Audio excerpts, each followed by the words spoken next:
Give me a little more bottom end. Hey, what's up, guys? Danny Mo. We got another special guest, Manolo Hurricane Hernandez in the house. Hi. From nothing to something, baby. We got a couple minutes. Let's get it started.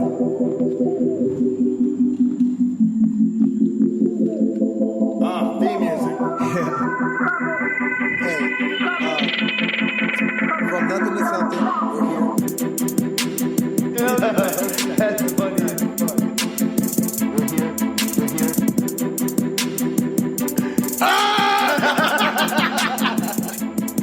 Hey, we had Manolo dancing to the music a little bit. You like that? I'm feeling that. Hey, let the people at home know a little bit something about you, Manolo. Tell them who you are, what you do, you know, what you're all about. I'm an MMA coach. I've been doing that for 20 plus years here. I'm here now at 10th Planet San Diego. Team Hurricane Awesome. Team Hurricane Awesome, baby. We're actually here in the gym. Normally we do the podcast out of my room at home, but Manolo's such an outstanding coach that he just couldn't find the time to leave the gym. So we came here, we set up over here, right here. That's why you could probably hear the echo a little bit. People are walking in and out. We're open. I'm here 9 in the morning till 9 at night, but we open up at like 5:30 a.m. Yeah. So. Yeah, we have 6 a.m. jiu-jitsu, right? That's 6 a.m., but we do like a 5:30 conditioning also. Yeah. Getting a lot of work in over here in San Diego, 10th Planet San Diego, you know, in association with 10th Planet Oceanside, San Diego Combat Academy, and Team Hurricane Awesome. So,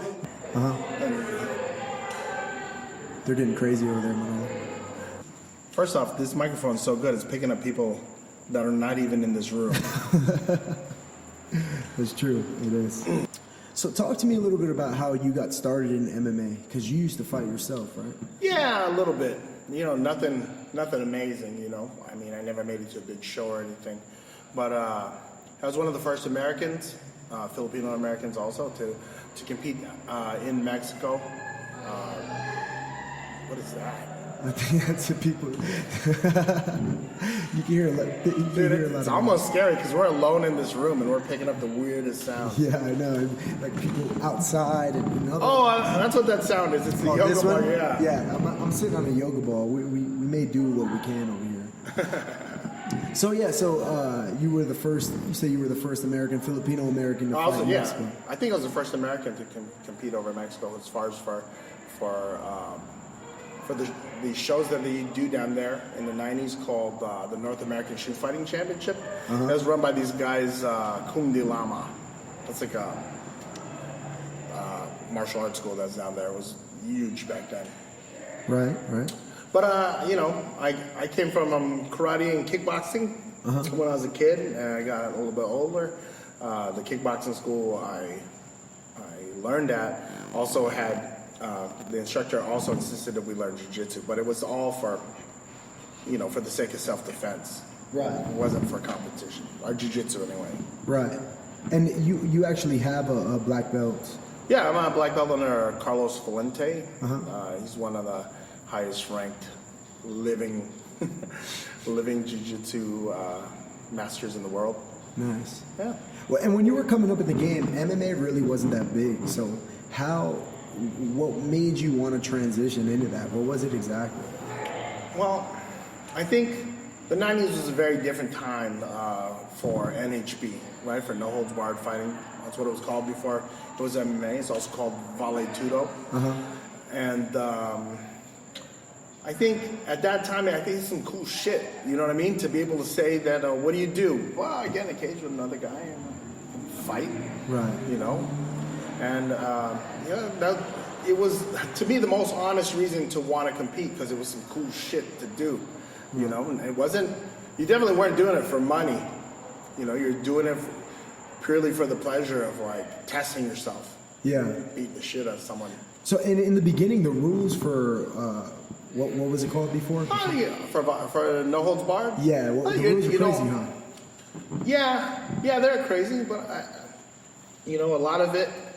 a lot of it was like, for the rule that like prevailed at that time. The two rules were like no groin strikes and then no eye gouging. Right.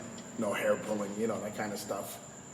And then they did like the weight classes like they do now, or was it kind of like? I mean, there were, there's above 200 and below 200. And, Yeah. That makes sense. Nice. Yeah. So are you originally from San Diego? Yeah, I was born and raised in San Diego. I've been around the world though. And you look at my Instagram, Team Hurricane Awesome. You'll see. Yeah, you always put funny stuff up, like you put things that you're eating, like hashtag Manolo Eats. Yeah. You got your foods up there and stuff. It's hilarious. That's It's funny. stuff. We went to Bellator recently to corner Lima McFarland, and then as we're walking through, someone's yelling, "Hey, I know you! Hey, Manolo Eats!" I'm like, yeah, also, I coach MMA also. Yeah. But it's about, I like to think it's about 70-30. 30% of people are following to see what I'm eating, and the other 70 people are related to fighting. In fact, I won't even fuck with you if you don't follow me on Instagram. You don't follow you know? Yeah, I won't book you. Yeah. For real? Is that like that's like a real thing, huh? That's a real thing. I just started earlier this year. That's hilarious. So I remember you were actually talking one time about how you're originally from San Diego, and you got some pretty cool stories because you were working out here in San Diego as a bouncer and doing security and things like that. Oh yeah.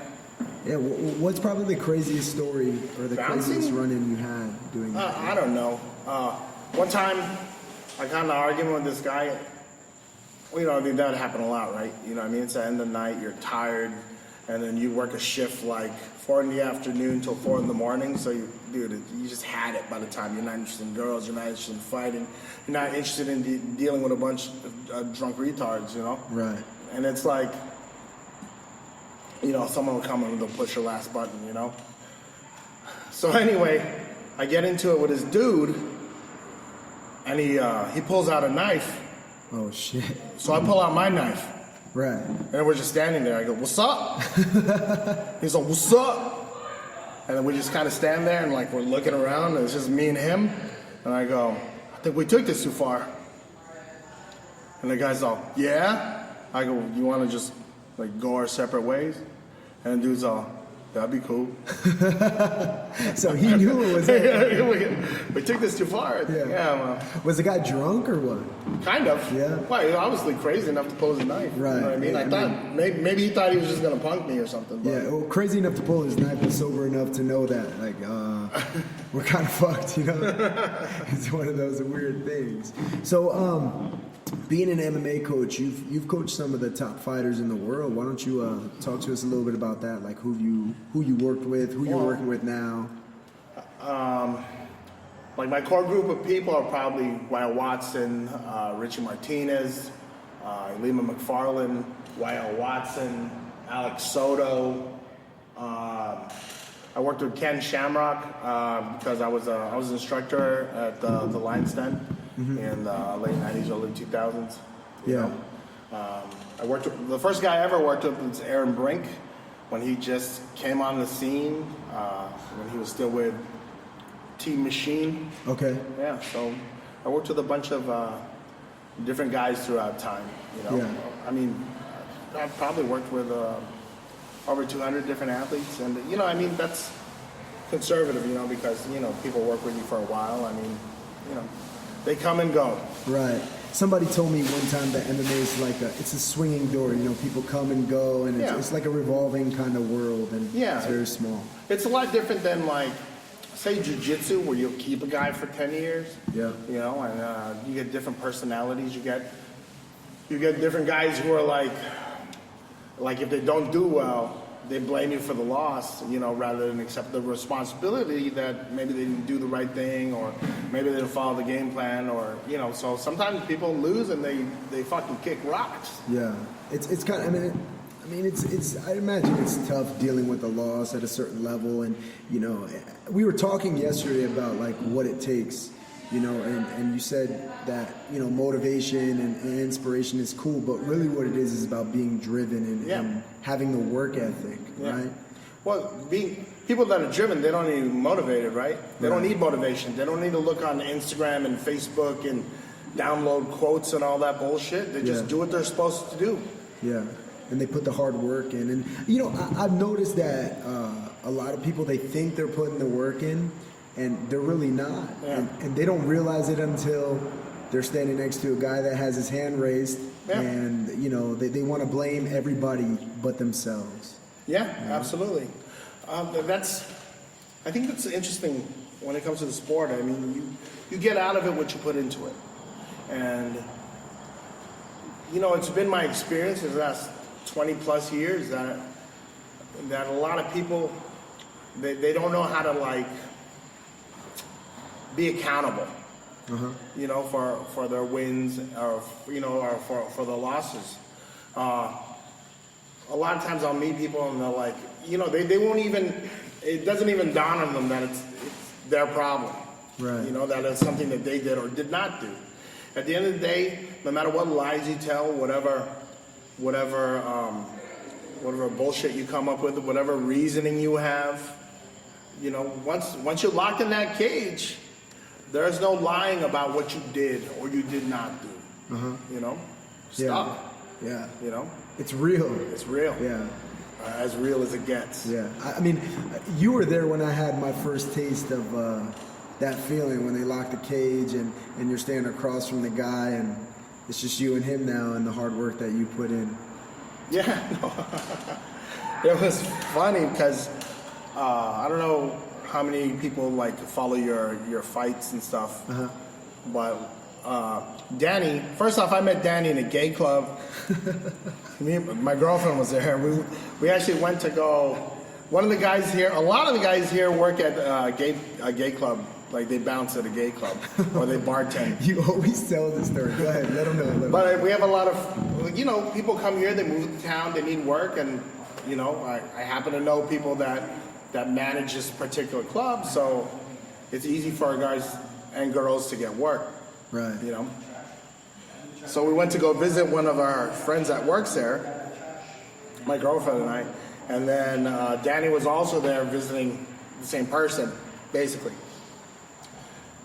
Danny was there with the girl that he dated at that time. At the time, yeah. And Gio and Boogie were there. Yeah, Gio and Boogie were there, and then so basically that's the first time we all met. We hung out, and we had a good time. Yeah. And then we had a good rapport, and then Danny came to to our school, and he goes, "Hey man, I have a fight coming up, and I really need help." And I go, "Dude, when is it?" And we had a good amount of time to get ready. 8 weeks. Yeah, we had plenty of time to get ready for it. But I had no idea that Danny didn't really have any experience. Anyway, the guy he's fighting comes in, fucking 6'8". He was, I think he was 6'5", but I mean still. Dude, that guy. There, these two guys get in the fucking ring, and the guy's super tough. You've never seen Danny, dude. He's fucking. He's a fire plug, but they get in there, they look like the number 10. The guy's all skinny, and Danny comes in, I go, "Oh my God, dude, these guys weigh the same? Are you fucking serious?" But then basically they touch gloves, and the guy kicks Danny in the fucking head immediately. So he's like, "We're playing catch up," Yeah. It was a brutal fucking kick, dude. It sounded like, when you hear a home run. Oh shit! I've never even thought about what it sounded like, and I just remember like we touched gloves, and I heard the crowd go, "Oh!" and I knew something wasn't right. Oh! I go, "Holy shit! Looks like we're going home early." Danny came back. He took the guy down, beat him up, took positions, and then it was over. You went with the full distance, but unanimous decision is a good way to go, especially when you're starting on amateur fighting. Every one of those moments, every minute, every second counts. It's part of your learning experience. Right. So it's a positive. Yeah, and it was interesting because when I first met you, I was coming here and training a little bit, and I told you I wanted to fight, and you were like, "All right, man. I mean, what do you weigh?" And I told you I was like, "I walk around like at 200, 205 around there." Danny is 5'2". 5'2 and a half. No, I'm barely 5'8". I mean, my height's a problem in the Marine Corps too, but I mean, eventually we have to get the weight down. I've talked about it before on the podcast, but yeah, when I came in, you were like, "I need you to get to 155." Yeah. I was like, "All Right, if that's what I got to do. And I kind of ended up getting this fight and coming to you, and you took me on anyways. I really appreciate it. Well, I figured you were going to learn one way or the other. And for that sure. happened. Yeah. And the next fight, we took like a bit of a lower weight. And you just, what we learned there is we need to increase what our pace is and being able to manage someone that's fast. Yeah. And I think that's the coolest part about, being on this journey in amateur MMA and just like learning the game and learning the little tricks and tools, getting comfortable in the cage, learning the weight that I need to be at, how I need to cut. So it's really interesting, being all a part of that and just essentially chasing my dream and trying to make it happen, So I've been told before that, this really is your passion, coaching and being there. And I see it a lot. Yeah. I've talked about it before, how before when I was training, it was like the coach that I had when Dan Henderson had a fight, all the coaches were gone. Sure. And it was just, I don't know, it was something where I was like, nobody, I want a coach that's going to focus on us. And when I got here, I noticed that you were like that, Boogie's like that, Gio's like that. So what made you make that transition from fighter to coach? Injuries. Injuries helped me make that transition really easy. I mean, in the beginning, what I was doing back in 1995, the school I had been teaching at and working out of closed. And so I found a way for me to take jiu-jitsu and it'd be free. Right. In a sense. So what I did was I would go up to Carlos Valente's school, and then I'd come back and I'd teach in Chula Vista, in a school I had already set up. So basically what I was doing is I found guys that I could beat up and I'd make them pay me. Yeah. And then what I do is I take that money, I'd split it with these people that own the Taekwondo gym, and then I'd go take lessons from Carlos. And then basically there's no jiu-jitsu in my part of town, so I would make them pay me. I'd go up and take lessons. They pay for it, and I come back and I bring whatever I learned back. Yeah. And so that's how jiu-jitsu first came to Chula Vista. Right. Huh. That's pretty crazy to hear. I hear a lot of people's stories and just MMA is so young still. It's still growing. The UFC probably got big in 2005, 2004. It got big when the Ultimate Fighter happened. Right. What year was that? What was that? That was I want to say 2005. Yeah, and then 2006 is about when everything went legal. Yeah. I actually was an announcer at the first legal show in Southern California. That was Total Combat, and it was here at the Del Mar Fair. Oh, nice. On the fairgrounds. Yeah. How come they don't do events there anymore? I mean, I've been there before, and it seems like a good place to do MMA events. It's all right. It's all right. There's a lot of really good places to do MMA events. The problem is they're amateur fighting. Right? You don't have to pay the fighters. Right? They have to go get their medicals, whatever. Then they come in. And then what happens at the end of it, you fucking sold a bunch of tickets. You didn't take a risk on fucking losing money on paying these fucking jerks. So then what happens is what? Now people who are promoters, they don't want to take a risk on a pro show. Right. So now, you get a state like California where amateur MMA is, listen, it needs to exist, but it is also choking the fucking life out of pro MMA. Right. In the state of Clicalifornia. I mean, it's given people an option to watch fights, but they're watching amateur fights, and the pro fighters aren't really getting. Well, I mean, there's no incentive to turn pro in a city like this. I mean, San Diego is the fucking mecca. There are a lot of other towns, but I mean, dude, people come here for their camps. It doesn't matter what team they're with, they still come out here. And the reason why San Diego's a mecca is because the jiu-jitsu level is so high. There are 80 gyms in this city. If you include, martial arts, right. There's a lot of gyms in the city. Yeah, there is.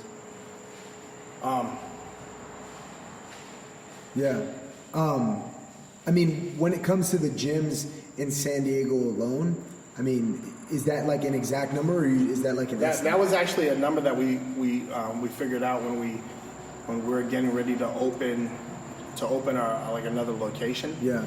Just research. That we did. Yeah. So, those gyms aren't necessarily. That information is 10 months old. Right. So, I mean, Yeah, half those gyms could have closed already. You know, that's true. Yeah. That's true. It's crazy. So what's next? What do you got coming up next for Team Hurricane Awesome? You know, who's got fights coming up? You know, what are we looking at? well, our buddy, let's see, who's up? Okay, top to bottom, we have some amateur fights coming up here on the 25th, and that's I'm sorry, the 28th. Yeah, that's epic. Yeah. That's going to be epic, and then we have a couple boys fighting on there. You know, Jeremy Fataruso, and then Gina Reyes. You know, she's going to be fighting there too. Then in November, Miss Liz Carmouche is going to be making her appearance back in the UFC at UFC 205, New York, New York. We're going to be at Madison Square Garden. Yeah, that's nice. And she's going to be on the undercard. You know, well, we think that's pretty cool, man, because I mean that still allows her to make history again and be the first sanctioned female fighter in the state of New York. Yeah. Yeah, because she was the first. She did the first fight against Ronda Rousey, Yeah, the first female MMA fight in UFC, Yeah, right? and just for trivia, you know that she's the first female ever. Yeah. You know what I mean? She's the first one to step into the ring because she was the contender. Yeah. Yeah, right? The champion always comes in second, and so technically she's the first female to step in there to fight in the UFC. Yeah. That's pretty neat. That's actually really cool. So then we have a couple amateur things coming up. We have Liz that has her fight on November 12th. Yeah, November 11th, and then something like that. we have a couple. Then we're gonna have another dude. There's like we have another guy that's coming out, Shank Hutchins. He's gonna be fighting the World Series of Fighting. Yep. And that's the same day as Liz's fight. And it's going to be in Colorado. It's in Colorado. That's Yeah. right. And then we have a couple other things that I'm not really allowed to announce yet. Yeah. One of them, the next Brave is going to be December 2nd. Okay. Okay. And then, so that's coming up, and then we may have one or two people on there. You can check it out at bravefights.com. The Brave Combat Federation is a new show in the Middle East, and it's pretty big, man. I mean, Yeah. we have like the stage set up like it's Pride. You know what I mean? We have the ramps, we have the pyrotechnics. We do the giant screens like the WWE. Yeah. And then.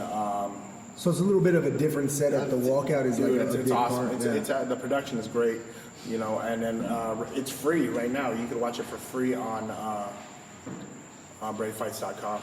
So for right now, the first couple shows we're giving away just so you can get a taste. And it's like some of the best fighters in the world, you know, that like we bring fighters from the Philippines, Mexico, we have guys from Egypt, Jordan, Lebanon. Say the Philippines, you know, America, and we're going to be bringing guys from other parts of the world, you know, India, Pakistan, like everywhere that you haven't seen guys. We're like the first show to have a male strawweight division, so 115-pound dudes. Right. Yeah, and then you know, I mean, like for America, it doesn't make sense. But for a country like the Philippines or Egypt and the rest, everywhere else in the world where people don't eat hot dogs for lunch. Yeah, it's pretty, and that's actually pretty neat because this was the first Brave that was actually done. Were you guys like satisfied with the results? Were you happy with like the outcome of it and all that? Yeah, we dug it, man. Yeah. It was pretty amazing, you know. Yeah, I had Courtney Henderson on the last podcast, and we were talking about the Rolex that you guys got. You don't have your Rolex on today, but yeah, that's pretty dope that you guys got that hookup there. Yeah, that's really cool. Yeah. And then we had Boogie actually fight on that card, right? Yeah. It was a tough fight, man. You know, he got caught, but you know what I mean. He's a warrior, man. He was amazing. You know what I mean. He went in an automatic pilot, and then immediately you get to see the beauty of what jiu-jitsu and 10th Planet Jiu-Jitsu is. Because once he went on automatic pilot, he did every single thing that you're supposed to do. Yeah. You know? And it's crazy because I talked to him about it, and I read his post first, and from his post, I thought that things really went bad for him. And then I heard some things, and I watched it myself, and it looked like he got punched and he fell, but then he immediately went into his recovered. game in jiu-jitsu. Went into it. You know, got some mission control. Yeah. You know, attempted his the carny. Yeah, right? the carny. Which is that modified omoplata. Yeah. The 10th Planet guys do, and then you know, from the rubber guard. Yeah, then in the transition, there was like all these sick transitions. If you're a jiu-jitsu fan, you'll really dig that fight. But, you know, it is what it is. And it was really cool. What threw me off is when I spoke to him about it, and he was like, "Yeah, I don't." Like, that was all autopilot. Yeah. Like, he was like, yeah, I was out, man. I don't even remember doing that. And it's crazy. If you watch it, you'd never guess. It looked like he was still there. He was still very aware of what was going on. And it makes sense because I know Boogie, and I've rolled with him a lot. And when he has you in there, you're not getting it. Yeah, he's a killer, dude. Yeah, nobody's ever getting it. I mean, like, props to the other dude, too. I mean, he was not terrible. Yeah. You know what I mean? He went in there, and then he went for it. And, you know, he has good flexibility in his shoulders and everything, why he was able to escape. And, like, obviously in his knees, too, because he was, like, in some deep trouble. There was a nasty, deep heel hook that... It was a sick transition, because he went from the carne, and then he rolled out from carne, and then it turned into, like, a leg lock battle, you know, from knee bar, and then he went to, like, 50-50, or he went to Ashi to 50-50, and then, like, it was dude, that heel hook was deep. Yeah, it looked pretty nasty when I saw it. And then he let up on it, and he attacked it again. Dude, it was brutal. You know, it was brutal. You know, it's rough, man, because we're a family. You know what I mean? But like, Boogie's so smart and so cool, and like, you know, the first thing he said, like when he decided he wasn't going to do it anymore, was he said, MMA. You know, MMA requires that you give 100% to it. Yeah. You know? And he said, because if I'm honest, I'm not willing to do that. You know, and jiu-jitsu is my passion. Jiu-jitsu is my life. So I understand it. You know what I mean? Right. And I love the guy, and you know what I mean. You know, we all have a great story together. You know. Yeah. And so, like, you know, sometimes parts of the story, you know, they end a bit early, but you know, as adults, as people, you know, sometimes you want something at first, and then you decide that, you know, you're taking one thing as far as it can go. Right. And with that, you know, I understand it, you know. Yeah. Jiu-jitsu is his passion. You know? And the thing is there's people who never make it as far as he did. Yeah. You know what I mean? He fought on that card. Yeah, he fought in 2 really big shows. Yeah. You know, and, you know, it's cool. Yeah. You know? And it's incredible to see, and I've talked about it before, is Boogie and Gio, their work ethic, you know, like as soon as they come back from something, whether they win or lose, they're on the mats the next day. Yeah. And it's exactly what you talk about, that drive, you know, they just do it. They don't have to be motivated. They do it because that's what they're driven to do, and that's what they enjoy. It's like with people at that level, with a competitor like Boogie or Gio, the thing for them is that jiu-jitsu is not something they do, it's who they are. Right. You know, like for myself, without MMA in my life, I have no sense of myself. You know who I am. You know, it is who I am. You know what I mean? It's like training people and being a coach. You know what I mean? That's who I am now. Yeah. You know, at one time I was a fighter and all this kind of stuff, and you know. Yeah. And just like Boogie, you know, like injuries got to you, and you're like, you know, I like coaching, and now you really do love what you're doing. What happened is, like, those guys that would pay me to coach them, they started competing, and then I started caring about how well they did, and then that became my passion. Right. You know, because whether it's me in there myself, dude, it's way easier on your brain than it is to watch people you love go in there and like risk. Yeah. So, you know, transitioning from being a fighter and having 20 years in the business and coaching people at like the highest levels, from, you know, small amateur events to large professional MMA fights, to now, you know, working for being the matchmaker for Brave. What were your biggest struggles and points of adversity, friction points that you feel like you met that, you know, the average Joe would normally give up at, you know? Wow. You know, there's plenty of times, like for me personally, where I was a lot of things other than, well, I mean, it took a while to get to where I am now, like emotionally, physically, all that kind of stuff, you know. I mean, there was a time in my life where I was a drug addict, you know. And it's like, it's easy when you live like a fast life, you know what I mean? You're out in the clubs, and like almost every single fighter you know spend time as a bouncer. Right. And when you work as a bouncer, it's easy to get caught up in the wrong shit. Yeah. You know. Yeah. And so, you know, that happened to me, and you know, you get mixed up with the wrong girls, and Right. Yeah. Yeah. You got you laugh when you bring up girls. Yeah. I hear you got some crazy stories, Manolo. I heard you were quite the promiscuous one. You enjoyed yourself. You enjoyed yourself regularly out here in the streets of San Diego. No. I had a lot of fun. I was born and raised in this city, so it's very hard to escape like a fucked up reputation.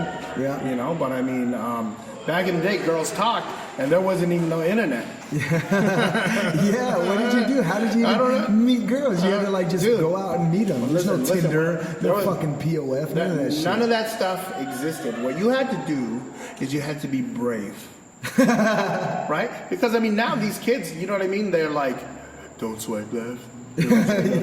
But I mean, like, the truth is, like, when I went, even with competitors, like with regular people, I mean, I look at these guys that are around now and I go, oh, my dude, you are so soft. Because when I was a kid, if you wanted something, you had to run, go get it. Yeah, you go fucking get it. Dude. Yeah, if I wanted pussy, man, if I wanted to go after some girl, I had to wake up. I had to be the first. You know what I mean? I had to be the first lion out on the prairies. The early bird gets the worm. Yeah, right? Dude. Yeah, I mean that's part of your sex addiction, right? I mean, the thing is, like, especially when you're a bouncer in the city, you get club courtesy, so you can go anywhere. Yeah. People in the industry. In the industry, and they're like, "Yo, man, come on out to our club. You hook me up, I'll hook you up," and it's like that. Yeah. Hell, if you don't know someone, all you gotta do is bring your pay stub, right? And you're in free no matter what it is. It's concerts, it's all this other stuff. So, like, that bouncer life is like, it's girls real. are trying to latch on. A bunch of fucking bum bitches trying to latch on to you. Get some free drinks and free entry into the club. Dude, you know what I mean? The truth is, sometimes you'll sleep with a girl. Yeah. Right. You sleep with a girl. And the next day she's like, "What's up? Can I get in for free?" I'm like, "Dog, I mean, is that why you slept with me? I thought you liked me." The cover's $7.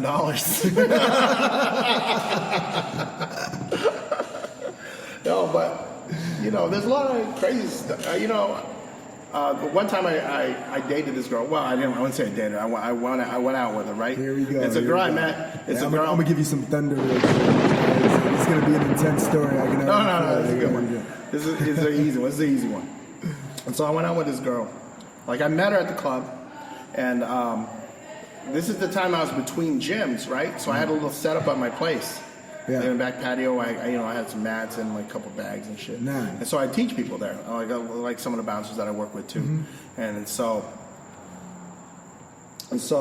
anyway, hook up with this girl, bring her back, and then what happened is, the dudes roll in, that I work with on Friday, they roll in Saturday morning or whatever to come train with me, and then they'd see whoever at my house, and then the girl would be embarrassed because I wouldn't tell them that was going to go down like that. Yeah.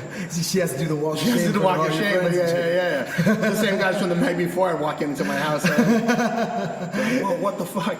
You're like trying to get her to stay a little bit longer. No, you don't have to leave now. Yeah. Just wait like another 3 minutes. Dude, one time I met this girl on a Friday, and then she stayed over. Usually, in the morning, you wake up and then you pretend not to be ashamed or whatever. And, you pretend not to be ashamed. But the girl will, right? She's like, "Oh, I had a great time." And then, I've never done this before. I don't usually do this. I don't want you to think I do this. Can I get free cover, though? you got any of them cards that'll get me in free? I'm like, okay. Anyway, this girl stays till like 3 or 4 in the afternoon, Like, we spent all day together. We had breakfast, we had lunch. Yeah. We're kicking it. We're maxing. She's mad cool. We had a lot of fun the night before, and a little bit, before and after lunch. It was a good time, right? And eventually, she has to leave, right? She goes, I gotta get ghost, And then, so I go to work that evening, and I see her. I go, "Whoa, there's that girl again." And she's like, "Hey, what's up?" And she's like smiling, all bright-eyed. I'm like, "Man, I had a good time. I would see this girl again." As soon as she walks up to me, I kissed her on the mouth because I had that kind of good time, I'm like, yeah. "Oh, yeah. Oh, shit." Right? Oh, shit, getting crazy. So she walks up. I kiss her on the mouth, and she gives me this look, dude. She's all bug-eyed. Like, she goes, "Dude, this is my husband behind me." Oh, right? shit. And I look up, dude. And there's like her football player husband is a big black dude. What the fuck? Dude. And he's seen me kiss her on the mouth, right? And then he pushes her aside, and he's like, "Whoa, what the fuck?" And before he could say another word, I put my lips on his lips. I kissed this motherfucker right on his mouth. I'm like, and he goes, what the fuck? What the fuck? You give him. I kissed that motherfucker right on his mouth. And he pushed me, and I just kept pushing. I just kept walking. I go, bye. Oh my God. And that's it, huh? Yeah, that was your immediate reaction to survive? I have a really great survival instinct. Survival. Yeah, dude, I'm like Cobra Commander.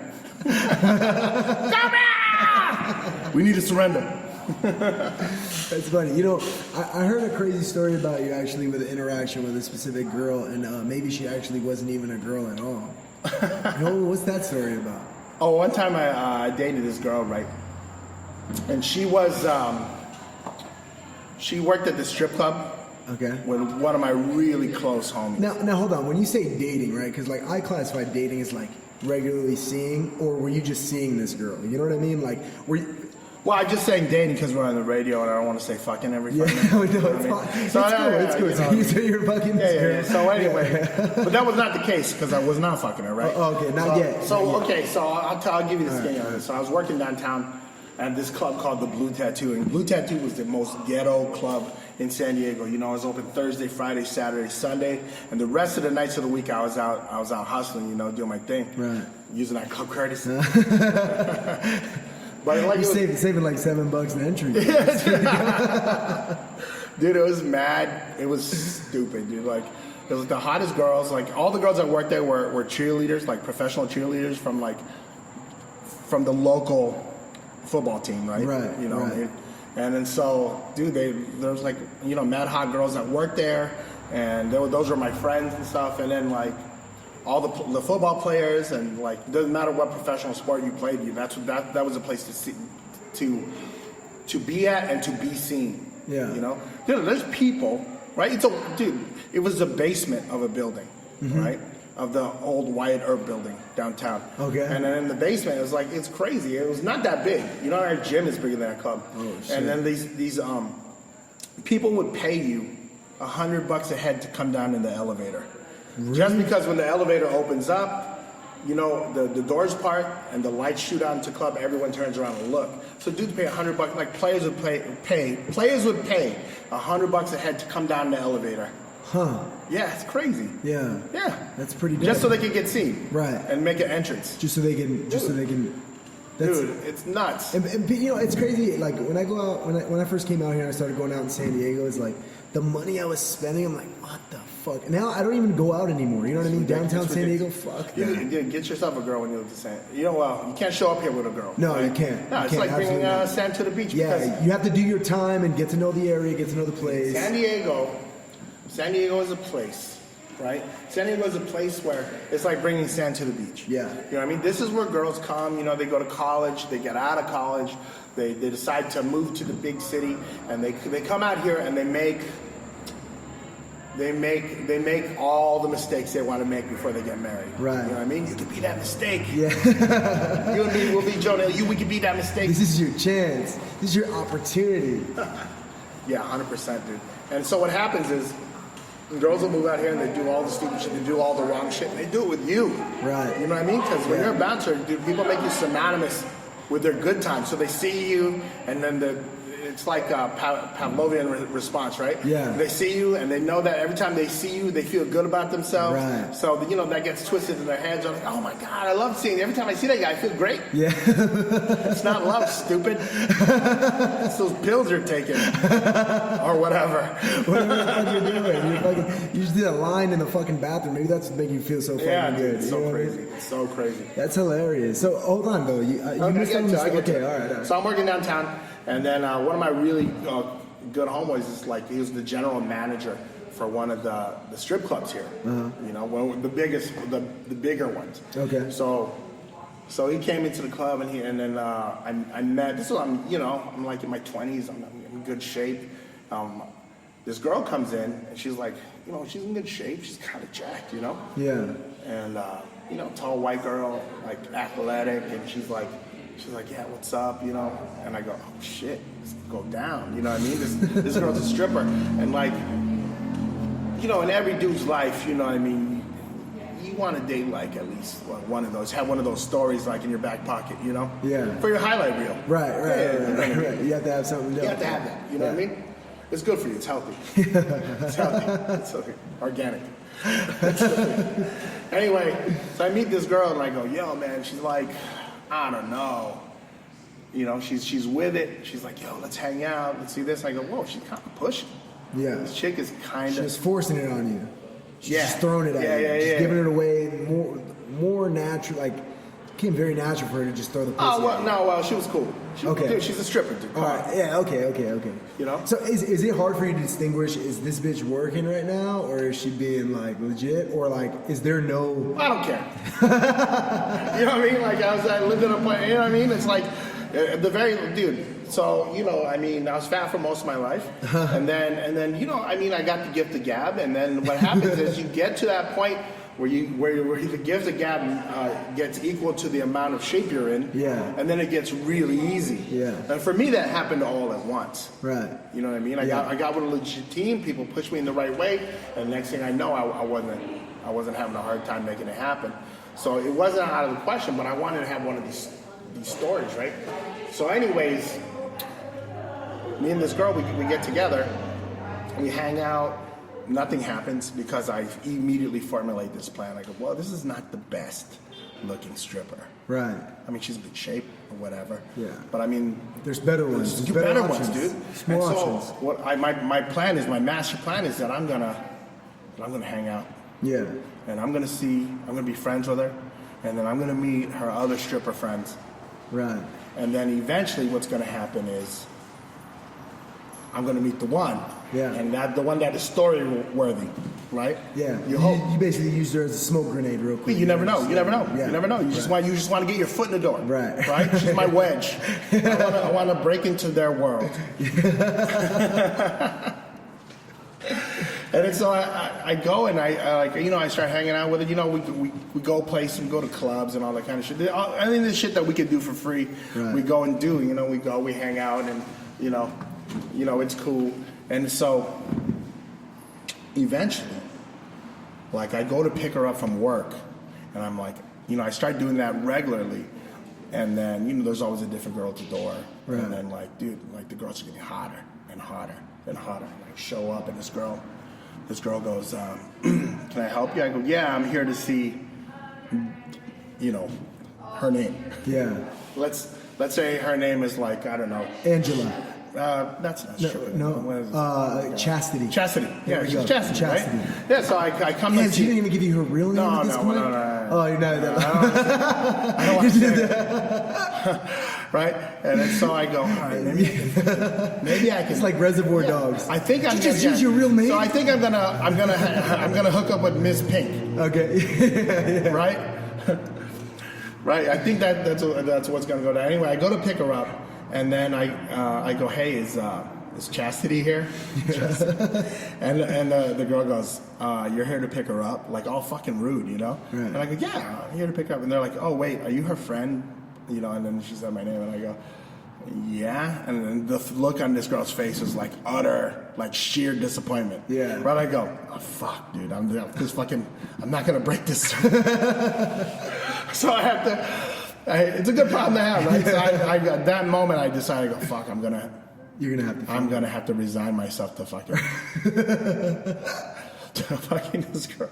Like it's the worst thing in the world. It's not like she was bad looking. You know what I mean? Right. It's just like you want to top. Yeah, notch. well, I'm a fighter, dude. I wanna. You know what I mean? I've been fat my whole life. Got into shape, dude. I'm gonna go for that fucking gold. Yeah, right. You know what I mean? I'm looking for that medal. Anyway. So what happens is I go, I'm gonna have to do this. I go, so she goes, hey, how come you never want to like hang out with me? And I go, I don't know, I hang out with you all the time. She goes, no, you never want to come back to my place. I go, yeah, it's just not my thing right now. You know?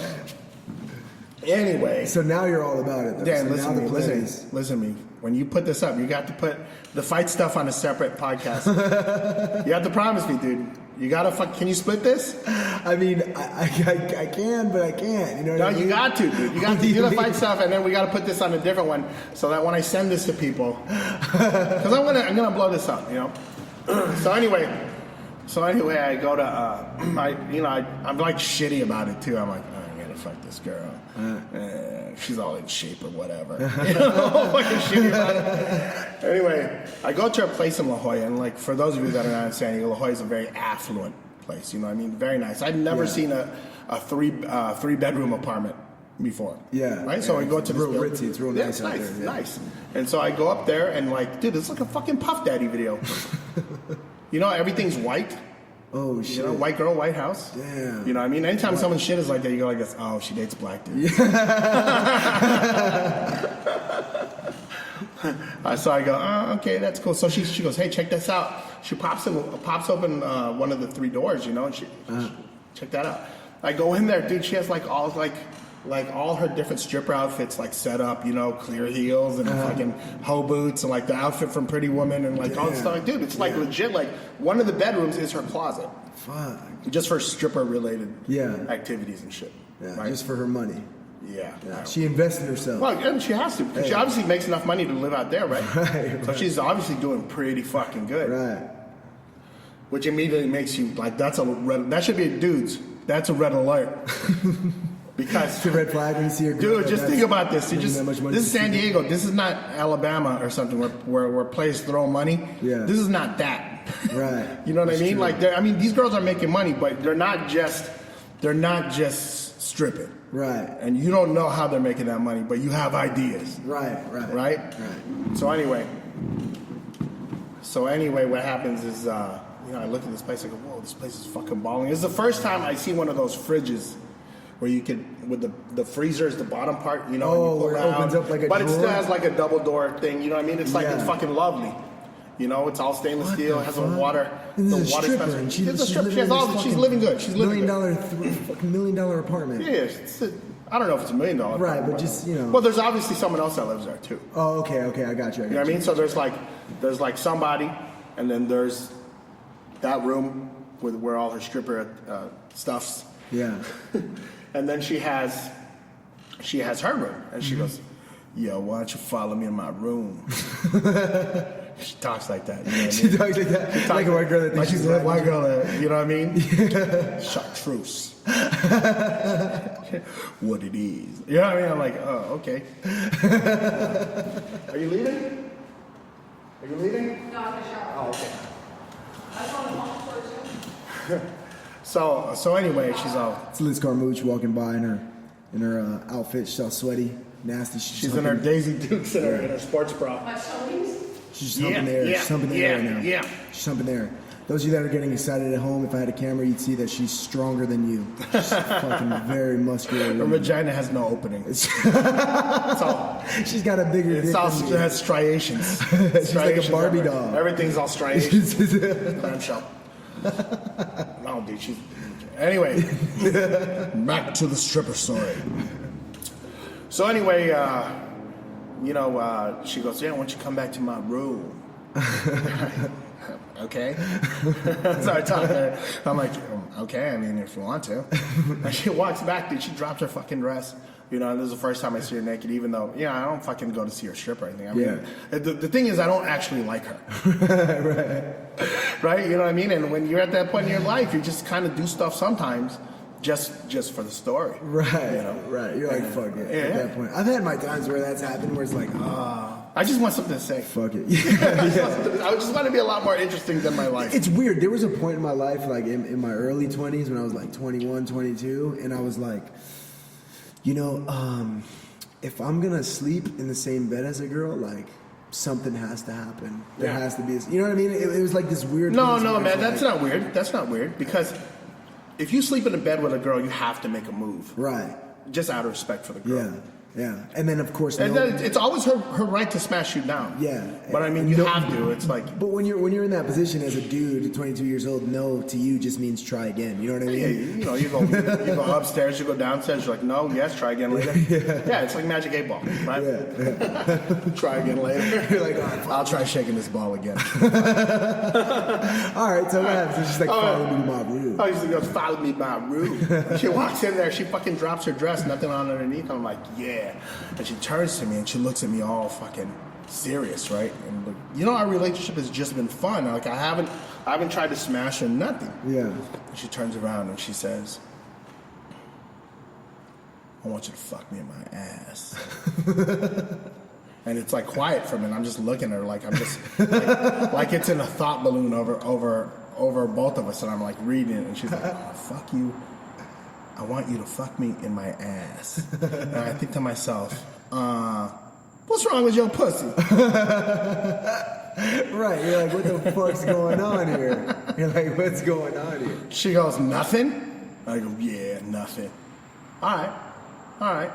So anyway, I go in the front door, right? So I'm going in the front door, and I'm just like noticing a lot of stuff about her, you know what I mean? One, that these implants are sitting on top of pec muscles. And this is going through your head. Yeah, I'm looking at it. And you're still rock hard. Yeah, I'm going, well, dude, I'm just doing my thing, man. You know what I mean? So I'm doing my thing, I'm looking, and I'm like, yo, those shits are on top of the muscles. So. You know what I mean? Like, there's no, like, extra fat to make you go, oh, this... Right. You know, that's different, you know? And then you're like, hey, God damn, this bitch is ripped. You're like, they got all these little abs, like all this extra shit like this, you know? And then, like, you know, she has like this muscle. Like, I never seen a girl with this Superman muscle. I never seen a girl like that. You know, like this is what gay dudes call the cum gutters. I go, oh, shit, son. I had never seen that on a girl before. But it just went like this, like, you know, just down. Like, and I was like, oh my God. And I sticking it in and stuff, and I go, this pussy's so fucking dry. Oh shit. And I go, at this point, are you just trying to convince yourself that it's a chick, or are you like you're just? oh, bro, I fucking stick it in there, and I'm like, yo, man. Yeah, I go like this. Yo, this fucking dry as fuck, man. Yeah. What the fuck? And I'm thinking, I go, maybe it's because her medication, because every fucking stripper in the world is fucking antipsychotic. You know what I mean? And that's a side effect, I think. Well, I'm hoping. Yeah. Right? And that's all fucking stroking. And I'm like, you know what? I bet if I stroke faster, that shit will get moist. But that's not what happens. No. And I just pick that pace up. And I start to just kind of like get a hold of myself. And I think to myself, B, is this a dude? Yeah. This might be a dude. Yeah. You start seeing like your training partners underneath you. You're like, motherfuckers, just this looks imagine. exactly like when I'm in somebody's guard. What the fuck's Just going on? imagining my friends laughing at me. And then I thought to myself, you know what? If someone was to ask me, hey man, did you sleep with that post-op transsexual? No matter what I do from that point, the answer's still yes. Yeah. So this is your logic at the time. You're having sex with this girl you think is a girl, but you're not really sure. I'm not really sure. There's a lot of questions, right? There's a lot of things. So I just go, you know what? I'll finish everything I start. Finishing strong, son. I'm Hey, I gotta give you the thunder for that. That's we're gonna go ahead and throw some applause in there for Manolo Hernandez. I'm like this, yo, man. Hey, I'm a fucking gangster. I finish what I fucking start. So anyway, I'm finishing, and I go, oh shit, and then I just kind of look down, and I just turn around, and I walk to the bathroom, and I, do my thing. Right. I come back, she's asleep. Like a swastika. Like a strong swastika with abs. Like a strong ass swastika. And I'm looking at her and I go, nah man, you tripping, dog. That's a girl. That was a girl. That's a girl. You got pussy, right? Yeah. Oh my God. And I just fucking had like the... So I was way too fucked up to just leave. So you cuddled with her or what? Did you cuddle her? Wow, you know what I mean? I slept back to back with old dude. No, I'm just kidding. So I laid in the bed and I just kind of talked myself out of it. I go, no, man, this is a girl. You don't know. Yeah. You don't fucking know, man. It's rude, really. It's really rude. It's not like I could fucking ask at this point. Right. You know what I mean? Yeah. And I'm thinking, oh, that's fucked up. So anyway, the next morning, after like a sleepless ass night, you know what I mean? This motherfucker snoring like a dude. Anyway, I wake up, and I go, fuck, I'm thirsty. So I go over to her expensive ass fridge, and I get some water. I opened it, there was no Avion in there, what I expected. Anyway, so I drank out of the dispenser. I take this water up to the dome, right? And I notice, right in the edge of my peripherals, there's a fucking dude standing there. Okay. It's its husband. Wow, this is and the dude walks up, he goes, oh, hey, what's up? You here with my sister? He paused for a second like that? There's a pause. And I go, I just kind of smiled, and I go, and I just drank the rest of the water. I go, yeah, man. See you later. I went back to the room. I go, I gotta take a shower or 9. Yeah, right. So anyway, I hit up the dude that introduced me to her. And I go, hey, man, I need to talk to you. Bro, was that chick, is Chartreuse, is she, that's a chick, right? That was always a chick? And my dude goes, yeah, man, don't be crazy. I fucked her. And then we just had this moment, right?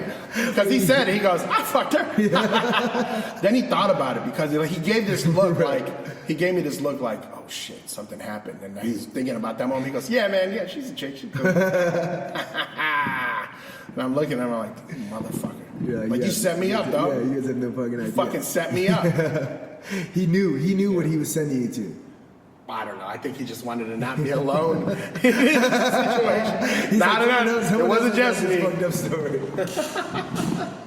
Yeah, that's hilarious, man. No, that's man. You know, you have some great stories. Since I met you, it's always fun. Every time we're training and it's like just shitty and someone's cutting weight, like you always have a funny story, something that happens, something, you know, you're poking fun at the girls, and you always put up your funny videos with the fighters, like the last one you put up with Lima and Pearl. Yeah. When it's like, she called you a bitch. Like, yeah, dude, that's such a good video. Yeah. It's funny, too. Like, the ones that you plan out are never as funny as the ones you come up with on the fly. Yeah. You know, and I do that just to break up the monotony of my day, dude. Like I said, I'm here fucking 9 to 9. So you have to laugh. You have a good sense of humor, especially when you're dealing with, like, the subject matter. You know, you're here every day. And then you know, you love these people, you take them out to compete or whatever. Mm-hmm. And then you don't know, like, it doesn't matter what game plan you have. It doesn't matter what skill set you've developed. None of that shit matters, because at the end of the day, it's still a coin toss. Anybody can get knocked out at any time. Yeah. Anybody can win. That's what makes this sport exciting. So exciting. Yeah. You know? Exciting. Yeah. You know? And as much as many people come here and train, and as much as we joke, and like, again, we all have stories for days, and like, we're in San Diego, and like, a lot of our guys are still bouncers, so, you know, everybody shares their stories, and we all have our laugh, but when it's time to put the work in, we do put the work in, and we go and we fight, and you know, we hold it down, we represent for 10 Planet and Team Hurricane Awesome, San Diego Combat Academy. Yeah. We're already at almost an hour, only a couple seconds away from now. I know you said only a couple minutes, and we went way past. Don't worry, because what we're going to do is we're going to split this podcast in half. Is that what we're going to do? The part that is presentable. Hey, honestly, this new software that I'm using, I don't even know if I can do that, but I'll look into it. Dude, you have to. It's not live, motherfucker. No, it's not live. This isn't live because we don't have Wi-Fi. Otherwise, we definitely would have. Well, that's a good thing that we are not live. Yeah. Because then we get to tell stories like that. Yeah. I was going to tell that story on Carlos Kramer's show, and then I didn't realize he was like using it to like build up his real business, which is Kramer Insurance, you know. Oh, and so I was like, oh man, I can't tell this fucking story you're like, fuck. about this. Anyway, man. Oh, by the way, I looked into that situation, and that lady is a lady. by the way. Oh yeah, so it is. It's a chick, dude. Thank God. Yeah. Right. But I mean, like, I just want you to know that after that situation, I didn't see her anymore. Like, I mean, there was no reason for me to run into her. Right. There was actually a moment after that where she broke my hand. What? Yeah. She was like, dude, it was so crazy. Like, you know, and so we were at one of these like love boutiques or whatever because she worked at a building. Of course, because she worked at a building that was attached to one of these porn shops. Right. She worked at this building. And then so she came out and she goes, yo, you want to go in the store? And I go, yeah, whatever. And then, you know, working security, you get your guard card, you have like handcuffs and all this other shit that you can use. She saw my handcuffs. She goes, let me handcuff you. I go, hell nah, you're not going to handcuff me. I don't trust you. Yeah. You know what I mean? I don't even know your real name. It's still chastity. Champagne. I fucking know you, bitch. Well, I go, no, you cannot handcuff me. And then so she grabbed them and she smashed me on the back of my hand like right before our fight. Yeah. And then I got a fracture and my hand swelled up. I go, you need to get out of my car right now. Oh shit. You need to go. Damn. Yeah. So that was the last year. No, I didn't see her. She's fucking crazy. Yeah, dude, she's a stripper. She's a stripper. Yeah. You know what I mean? Strippers and porn stars, they're fucking nuts. Dude, everyone's. Yeah. You know what I mean? Anyone in that kind of vocation is nuts. You know? Yeah. I mean, everybody's been through shit, you know, but that line of work just takes a different level of fucking intensity, a type of intensity. Insanity. Yeah. But anyway. Yeah, insane intensity. Anyway, I come to realize recently that she is married to a dude and they have a kid. Oh, no shit. Yeah, like, and the kid looks like her. Yeah. It's all fucking abs and shit. That's hilarious, man. Hey, but yeah, I'm gonna try to split this up then. We'll do a 30-minute one and then another 30-minute one. Because I think if I can turn this into an MP3, I can put it into my other program and then I can chop it up there. You probably do all that stuff, and you probably need to fix the first part, the sound, because the sound was pretty messed up on the first part with the echo and everything. I don't know how it's recording. Yeah, oh no, you know what it is? It's just right here. It'll come back. It's just the headphones. Oh, yeah. But it won't sound like that. But I realized that's what I did. I had to click the headphones on here, so you were hearing like a double feed of the headphones. See, now it sounds better because this piece, the Focusrite, our headphones are plugged in straight into here. Oh, that's cool. So it's coming through there and then going to the computer. When I clicked the headphones here, you were hearing this and the computer. So that's why you heard like that echo. The echo is not as bad as we thought it was in the beginning, but we'll check this out and we'll chop it up and we'll do what we can. I'll send you what I got. Dude, I'm not gonna share this shit if you don't fucking. No, I got you. You gotta fucking split that up. I got you. If I can't, we'll figure something out and. We'll just do it again. Yeah, we can do it again. Yeah. Always. No worries. Yeah, I just go to your house. You know, there's nothing gay about just two dudes hanging out in another guy's room. Absolutely not. My bed's right next to us. Yeah, and the third, just in case it pops off. You know what I mean? Yeah, for sure. And I can show you my wardrobe room. Yeah, you want to see my fridge? There's no food in it because bitches don't eat. Hey, any last plugs you want to put in? Anything you want to say? Give your Facebook, your Instagram, people can follow you and shit. Yeah, follow me at Team Hurricane Awesome on Instagram, and there's a bunch of at MH Hurricane on Twitter. I'm not gonna say the other stuff because I'm hoping to separate my fight stuff that I said earlier, and this is the last 30 minutes. But you know, whatever. I hope you enjoyed it, y'all motherfuckers. We had fun. We had a good time, man. This is gonna be episode 6. So we're gonna see. Boogie wants to be on it, so we're probably gonna try to get Boogie on it next. Next week I'm going to a wedding, so I'm gonna have to double up this week and get somebody else. I talked to Liz yesterday too. Yeah. Liz said that she's down to do it, you know. And again, from None Than Something, mostly this podcast is about, you know, chasing your dream and making your goals happen and going from nothing to something, because everybody who's somewhere started nowhere. And it's important for you people at home to hear that and see that and realize that if you really do have a goal and a dream, you can chase it. And it really is no big deal. You can make your dream happen. You can make it come true. It's just all about taking that first step. And a lot of times we like just kicking back and bullshitting, and we tell crazy stories like this all the time. Yeah, Podcast 1 was way worse. Yeah, because we have disposable income now. Yeah. Because we made it. Yeah. No, dude, but real talk, man. I used to have to work crathis like when I was teaching. I never stopped teaching, but then it wasn't until I worked at this gym that I could do this, like with 100% of my time, you know. and it's awesome that they give me time off to do Brave and the other stuff, you know, Yeah. because that's cool. You know, And that's what I mean? really good, and it works. And I mean, at the end of the day, money comes, money goes. But if you're not doing what you love, then what the fuck does it matter? Yeah. I love this. I love it. All right, man. Well, I appreciate having you on, Manolo, for real. And we'll see you guys next week, motherfuckers. Hope you enjoyed it. Suck my dick!